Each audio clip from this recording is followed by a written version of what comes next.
Hi everyone, it's Kylie from Studio4490.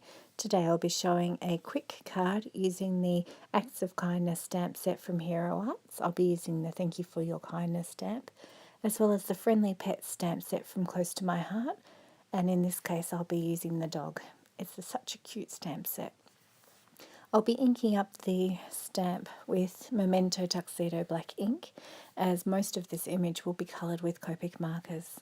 I would normally use my favourite things hybrid ink, as I often have no idea which colouring medium I'm going to use, and I often combine different ones.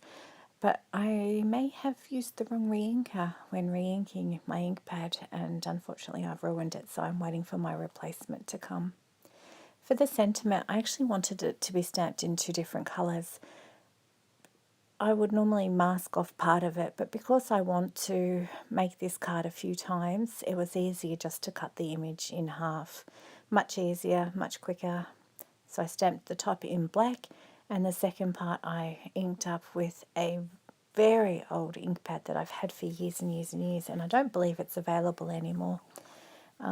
It's a pretty colour though, so maybe there's something similar out there. I also wanted my sentiment to match the balloon, and this is where I wish I had my favourite things, hybrid ink. I just put a little bit of the ink onto my acrylic block, sprayed some water, grabbed a paintbrush, and then started to paint in the balloon. I just had to be very careful not to get too much water close to the edge of the balloon, as I didn't want the ink to bleed. But I think it worked okay. There was no sign of bleeding. You just have to be a light hand. So I started with a light coat and then gradually built up my colour. I love watercolouring these images. They're so cute. Actually, they're fun to colour with any medium, so just go for it. I like watercolours and probably Copic markers as my favourite go-tos. Speaking of Copics, I'm using C0, C2 and C4. And don't you love how I have three of the different bodies that the Copics are available in? So there's the sketch marker, the chow marker, and the original. The original does have the bullet nib instead of the brush nib, but it's all the same ink. They all work together perfectly. It's just a matter of what I've been able to find when I need them. Originals I've now found are available at Officeworks, and a lot of the stores around tend to have their chow markers. I think that's because they're a lower price point. Truthfully, I prefer the sketch marker. I like the fact that they've got the number on the top. I like that they can hold a little bit more ink. I like the fact that they have the chisel and the brush nibs. They work for me. So they're probably my go-to, and that's what I would purchase moving forward. But when I started out, chows were the ones that I could easily come by, and then the originals as well. So I do have a few of everything in my collection. Now for this dog, I've started with a base coat of the C0, and now I'm gradually building up the colours with the C2 and the C4.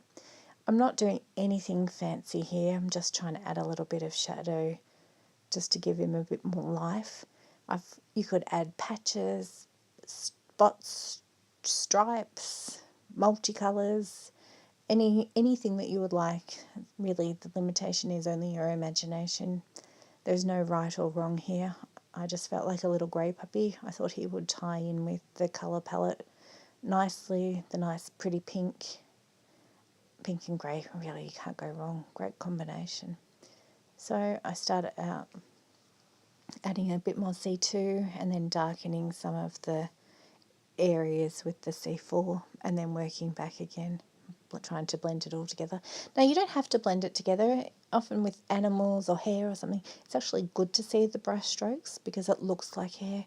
I just felt like blending it all together, and I don't think it detracts from the image at all. It's a personal preference. Do what makes you happy. If you want it to look a little bit more like hair or fur or whatever it is you're colouring, go for it. I've also not worried too much about light direction. I've just coloured the image in a way that makes me happy. And using these same sea colours, I'm just adding some ground. We can't have our little balloon. Well, I suppose we could have him floating, but I didn't want him floating today. So I've grounded him with some more of the C0 and a bit of C2 as well, I think. Very cute. Now you could really add any colour you like. For me, I've just gone sort of for a shadow look, but you could add some browns or greens or something for a ground look. Once again, it's completely up to you and what you're trying to achieve.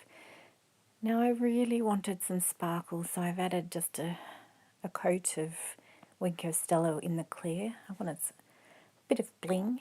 Now, I have some trouble with this Winker Stella. Sometimes it comes out really well, sometimes it doesn't. You can see just a hint of the shadow there.